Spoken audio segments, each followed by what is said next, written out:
Hey guys, Alex from Vibe here. I'm sitting alongside the infamous Cramer.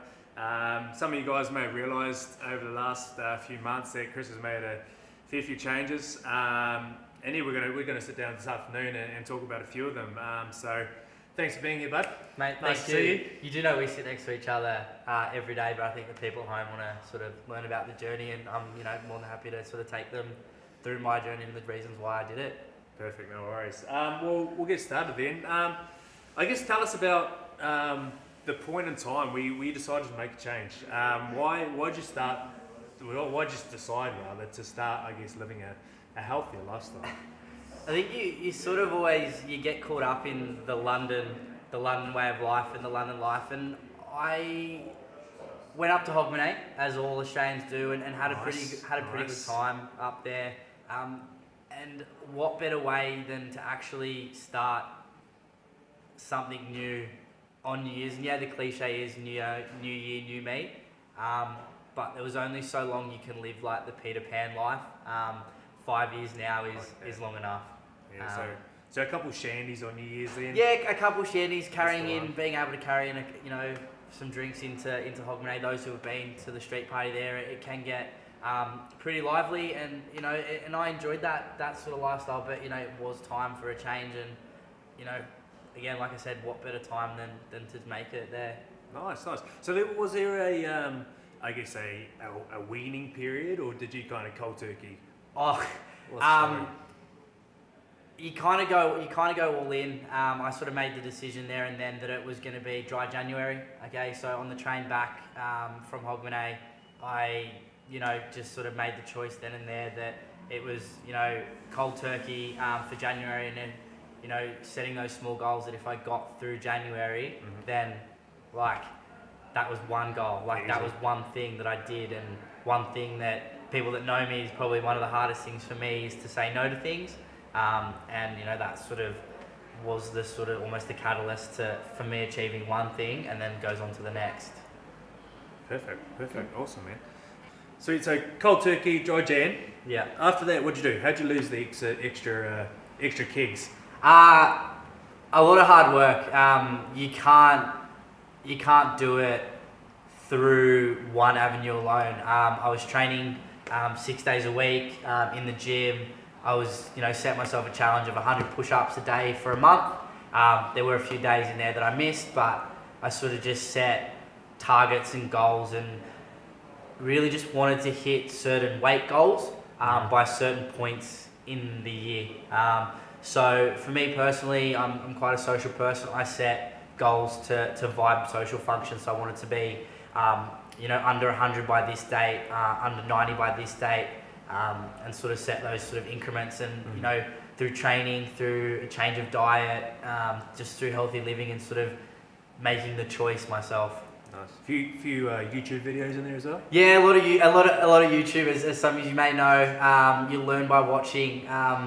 You also learn by regurgitating your information. I think that's probably the best thing that I've sort of learned is that there are people that have done this before, so you don't have to learn it yourself. It's there for everyone to sort of access as well. So you don't have to reinvent the wheel. No, exactly. Cool. So what was the hardest part then? Or the hardest part and the best parts?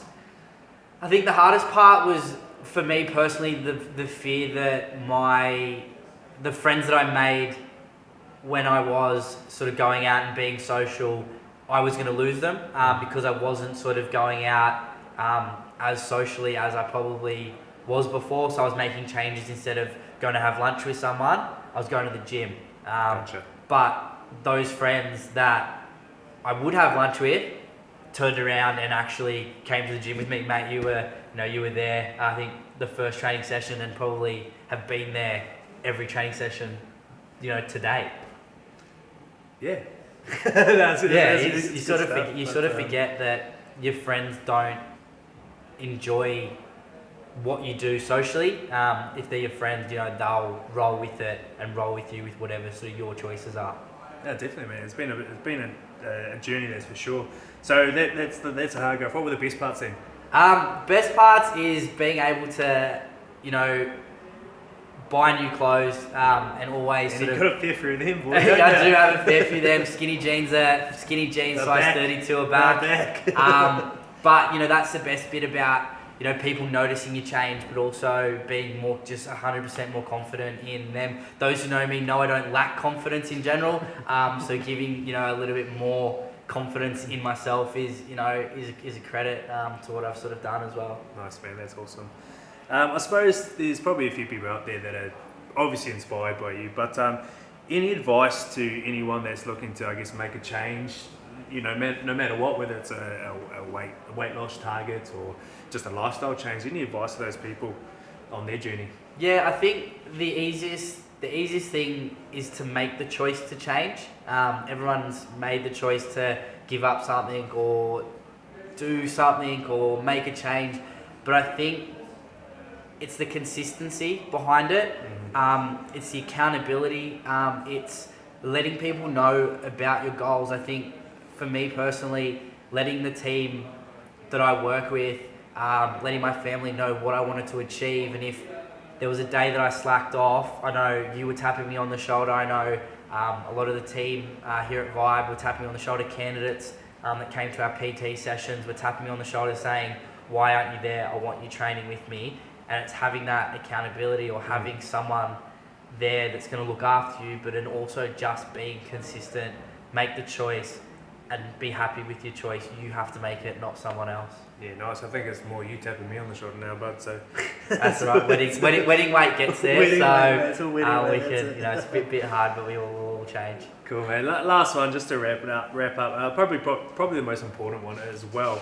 How's your outlook on life changed over the last, I guess, 6 months? Not just the physical stuff, but Yeah. I guess your mentality, you know, your social health, your mental, emotional health, all that kind of stuff. How's that outlook changed?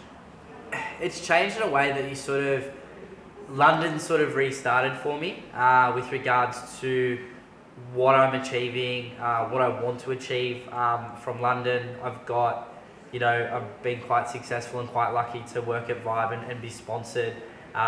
Being able to go, you know, on Sail Croatia and having an absolute ball of a time there, but still not dropping back to, you know, old habits. I still trained while I was away. I think the outlook is just brighter. Like, I know that I'm not gonna, you know, I can go into a shop and pick up any item of clothing and pop it on and not have to scroll all the way to the back at H&M and grab a black t-shirt. I still rock the black t-shirts, but they're a medium instead of an extra large. That's the one. And one more thing, what do you think the biggest difference others see in you? What do you think, from an outside perspective, people are most drawn to about the new you? Apart from the skinny jeans, it's more the sort of the smile, the actual smile on my face. I'm enjoying 100%. being here, being around people. It's fun. I'm personally fun to be around. But I think, you know, it's people want to be carried on that journey, and I think me doing it means that other people can do it, because if I can do it, you know, anyone out there can do it as well. Cool, man. It's been a heck of a ride. It has. I had the pleasure of tagging along for a bit of it. So proud of you, mate. Everyone Cheers, else is bro. proud of you. Cheers. So, awesome, good work.